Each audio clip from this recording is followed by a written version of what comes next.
Hello, welcome back to Bonaventure time. Today I'm going to be talking a little bit more about scholastic philosophy. Someone had mentioned how funny it was that my channel name is named after Bonaventure, but I just have very little on Bonaventure. I only have one video on Bonaventure, so they're kind of wondering what that was about. And really, it's just because Bonaventure he unites philosophy and theology, and so a lot of his philosophy just presupposes a theology, or you could put it the other way, really. Theology presupposing philosophy. So that's kind of why I just haven't talked about him as much, and I've studied the school of Göttingen the most, so I definitely lean towards talking about Göttingen and phenomenology, especially realist and ontological phenomenology, even Husserl's transcendental. Still very much, I've read Bonaventure probably the most out of the scholastics, along with Aquinas, Augustine, and here and there some Hugh of St. Victor, and amongst others. But yeah, it's because that for them, the right theology is always presupposed, and that's kind of why I just haven't talked about it as much. But today it's happening. Today we're going to talk more about the scholastic philosophy and theology. And it's not going to be really oriented towards some main theme. I just kind of want to go more into Bonaventure's philosophy and theology and kind of explain metaphysics for him, where he begins, why he begins that way, some very interesting principles, and I might set him in relation to some other scholastic philosophers. So for Bonaventure, what's really neat is his metaphysics doesn't begin like his contemporaries of his time. So for example, St. Thomas Aquinas begins his metaphysics with Genesis, and the exitus of creation. So if you read his Summa, it's actually oriented towards starting with an exitus, and so he begins with God, right? You begin with the 5 proofs of God, and is there a God? That's like question 2 and 3 of the Summa. Then you get into like infinity, the goodness of God, eternity, the ave aeternum, angelology, right? That's prima pars, and you're working towards then creation, the days of creation, right? Ordered in that way. Right, that's why in the later questions of prima pars you get into angelology, into the spirits, and then in prima secunda you go into human nature, right, etc. And it makes this exitus and reditus. That's why he ends with sacraments, and this kind of bringing creation back to God, and right, that's where he ends with sacramentology. So for Bonaventure, though, it is quite different. For Bonaventure, he begins with John's Gospel, which is very beautiful. And for him, it's the idea, there's a couple reasons that he begins with John's Gospel. One, because he's focusing on the incarnation, and he wants to focus on light. Light's a huge principle for Bonaventure, and he has a philosophy of light, and it's very neat and beautiful, but it definitely demands clarification, which will come up a little bit more as this video goes on. But another reason he starts with the incarnation is because for Bonaventure there needs to be some distinguishing factor for what metaphysics studies. So for him, metaphysics, right, studies the 4 causes, but he thinks there's another cause. So, right, there's efficient causality, and metaphysics certainly studies this, and it certainly gets deep into this, especially if you're familiar with Aristotelian and Thomistic metaphysics. But for Bonaventure, right, physics, he notes, as a natural science, also studies efficient causality. So it's not really something distinct to just metaphysics. Same with final causality, right? Final causality looks into the end of man, or the end of, creation. And he notes that that's also in ethics. Ethics studies final causality. And then you look at formal causality and material causality, and you see that that's studied within the natural sciences as well, like biology, chemistry, etc. Those are, I guess, in some ways would be more modern conceptions of the natural sciences, but back then certainly they were presupposed. So for him, he wants to find what makes a true metaphysician if these other disciplines in some ways, though not in the same way, study these causalities. And for him, it's exemplary causality. So for him, that comes through the incarnation. Christ as our exemplary cause, right? Exemplary cause, I will explain in more detail in just a bit, but that's what defines a metaphysician. A metaphysician is a true metaphysician for Bonaventure when they study exemplary causation. And what that simply is that, take for example a painter and a model painting, right? You have the model, the exemplar, and then you have the painting, the exemplary cause of the painter, right? And there's a resemblance, right? But it's not a resemblance on univocal terms, univocal meaning like what's passed on from the cause, like the cause, the effect takes on everything from the cause. So saying like God's univocal, or there's a univocity of being between God, means that what's true about God would be the exact same as true of us, and that's anthropomorphism, right? And that's wrong. And that's not what Bonaventure's saying. What he's saying is there's a certain resemblance, though, that we have with our exemplary cause. This is what's brilliant, is he's still showing a certain, you could say, quasi-univocal principle of being, kind of like Duns Scotus, but in a different way, but still holding to analogy. He'd actually say analogy. But it's by analogy, right? Because that model, or the painting, is not the model and doesn't have all the same principles, right? It's different, right? Because it's a painting and that's a model, right? So there's clear differences. So we're speaking purely in analogy, right?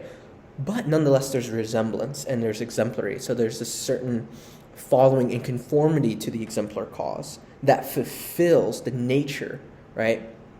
And I think you can see this as the painter, right, fulfilling the goal of his painting in trying to make it as close to the model, right? Conformity. And so I think that's a very beautiful thing for Bonaventure, and that's kind of a very short rundown of his exemplary causation.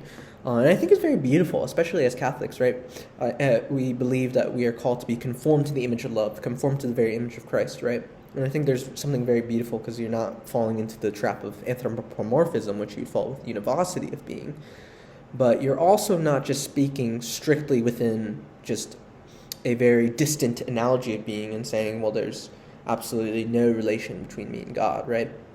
So I think Bonaventure's exemplary causation is something very beautiful, and it's a way to still speak of analogy of being, but in a more conformity to Christ's nature, right? And that's what distinguishes him from Thomas Aquinas. I hope you see this, right? Because I think the mistake sometimes that people make is they want to just compare Aquinas metaphysics with Bonaventuran metaphysics. But I think that's completely wrong, because Aquinas starts with Genesis and from a purely natural philosophy, right? Or you could say natural theology. Whereas for Bonaventure, and certainly it is natural theology, but he has a completely different starting point. They're going to have very similar ends, which is something very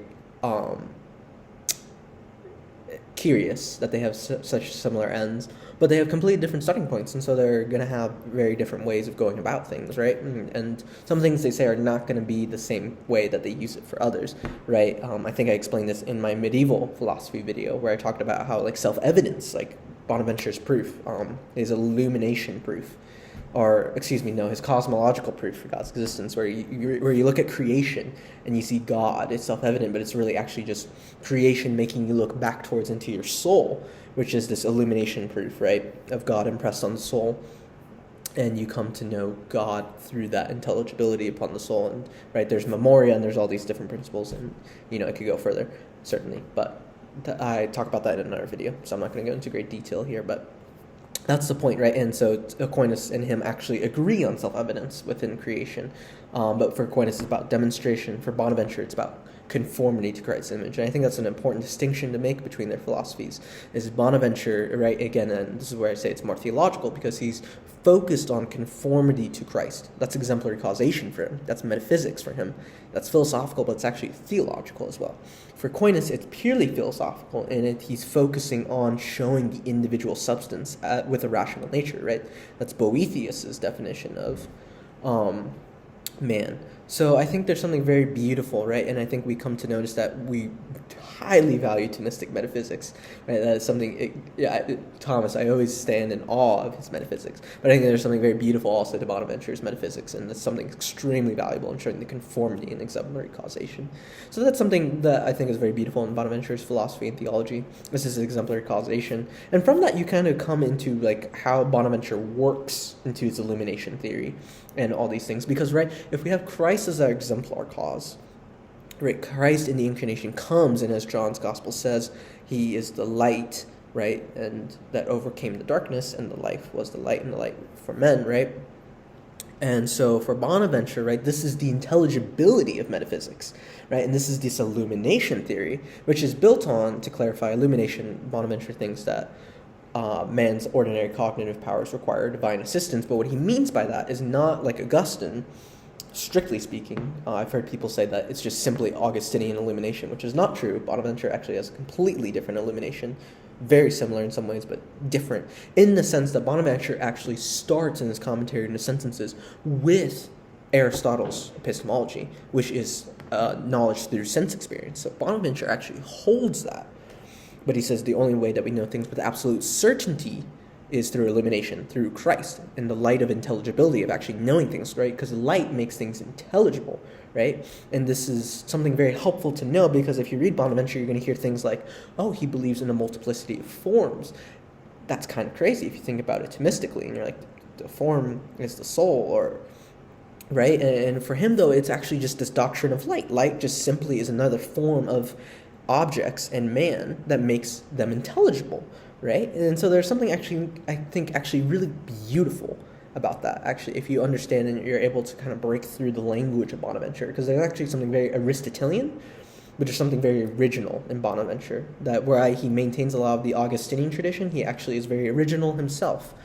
And I think that's something very beautiful. So there's this doctrine of light that makes things all intelligible, and it makes sense with his illumination theory. And if you look at the incarnation too, because Christ by nature is grace, and grace helps us to fulfill the law, right? Because the law makes us aware of what we ought to do, and right, how we ought to fulfill the law. But we can't actually fulfill the law if you're familiar with Catholic moral theology or Catholic social teaching or whatnot, right? And grace allows us to fulfill the law, right? If you're familiar with the Gospels. And what's beautiful for Bonaventure is this illumination theory actually is a moral illumination as well. Because for him, before the incarnation, we had this idea of performing moral acts. We could certainly do moral acts, but for Bonaventure, that didn't grant any merit. And so there was this it's his theory of seminales rationes, where this form is developed in the matter. It's like a seed that forms through the matter and then becomes actualized by some other principle, namely God, for Bonaventure. And I think that's something beautiful, because that he uses that in the virtues, the moral virtues. He holds them high. But once Christ comes and grace comes in the theological virtues of faith, hope, and charity, that actualizes the moral virtues, which allows merit to come in. But that only can happen, right, once Christ came and grace came into the world. And so that's why Bonaventure starts with his metaphysics at the incarnation.